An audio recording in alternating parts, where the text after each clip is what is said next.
Do you love raspberries? I love raspberries. And I want to show you the advantages of fall-bearing raspberries. Most important, how easy they are, how long they produce.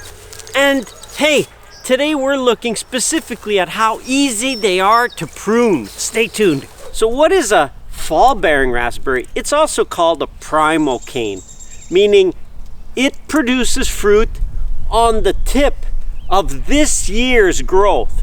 So it'll grow in the season and it'll produce on the end, near the last third of the cane. That's where it's going to produce its fruit. I've gone away from most all summer bearing raspberries. You think, well, aren't raspberries in the summer? Yes, most of the raspberries we know produce in the summertime. But fall raspberries are so much better. Let me give you a few reasons why. They are so much easier to prune, and we'll see that in a moment. But they produce for a lot longer season. We normally get from early August till Halloween. We normally have raspberries, so 3 months. It's not the same plant produces, so have a couple of types, an early, a mid-season, and a late season. And then you can get literally 3 months of handfuls of raspberries every morning. It's a treat, let me tell you, it's a treat. Another reason why they are so much better is you only have to harvest them twice a week. They don't become mushy because it's too hot, because it's fall time. So the days are cooler. We can do it with just twice a week picking, and we have great raspberries. They don't go overripe and mushy. That's a big plus. And let me give you a trick. If you're eating berries, eat them by the handful, not an individual fruit where you go, I'm taking one little one. No, eat it by just a gobsmacking mouthful. That's how you really want raspberries. When do you prune your fall raspberries? You usually want to get them late winter, very early spring, while they are completely dormant. Calendar date, I'm right in the right time, but this year, we're 2 weeks earlier. Things have popped so fast. So what do I mean by popped? These buds have started to emerge. And you think, well, that's okay, it's still the time. It's still the time, but it's not the best time. You don't want to be cutting off any green growth, because that means the energy from the roots has come up the stem, has pushed open some of these buds, which you think that's okay. But if you're cutting these, and I'm going to cut these, I'm taking some of that root energy and I'm removing it. So prune them when they're completely dormant. There's nothing coming out. That's what you really want. I got caught this year. It's a little late. It's really time to do it. It's overtime. It's past time.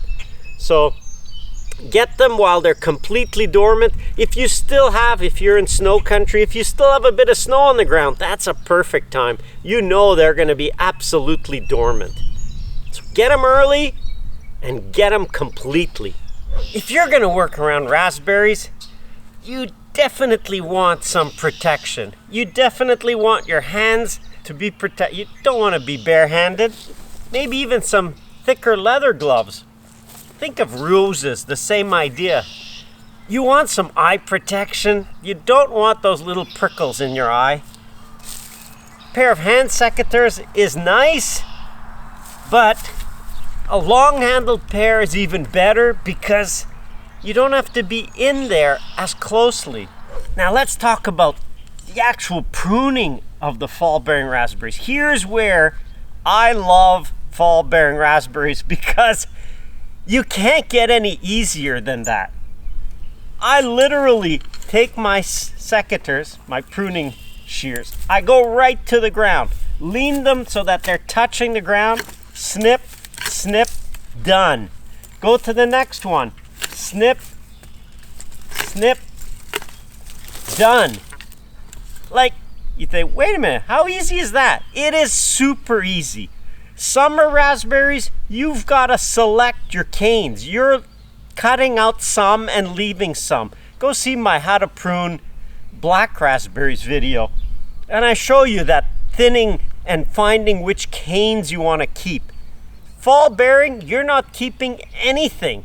You're taking everything down. And if you have a large area, I'm doing this by hand. But if I had a 50-foot row, I could literally come in here with a sharp bladed, really want to sharpen your blades, a sharp bladed mower and go over the whole patch with my lower set really low. That's it. 5 minutes, I'm done. My whole raspberry patch. How easy is that? So what will happen now is there will be, wherever I pruned them, there will be a new cane shoot up right from the ground, and that cane will produce this year on the end of the cane. Good example that some of you probably noticed that, hey, there's more canes. If you look at the color difference, this is what grew last year. This is what grew 2 years ago. And this, well, it's all dead. So raspberry canes live a full 1 year. They'll die after they produce in the second year. So because these are fall raspberries, I didn't do my job here. So I should have come in and cut these off last year. They looked like this. But this year, you can see already that some have started. So this is still a time I can come in, and you want to cut them right to the ground. You don't want to, like, that's as much a stub as you want to leave. You don't want to cut them up here. Cut them as close to the ground, and what happens is these new buds coming out won't have anything to prevent them from coming and producing a nice cane.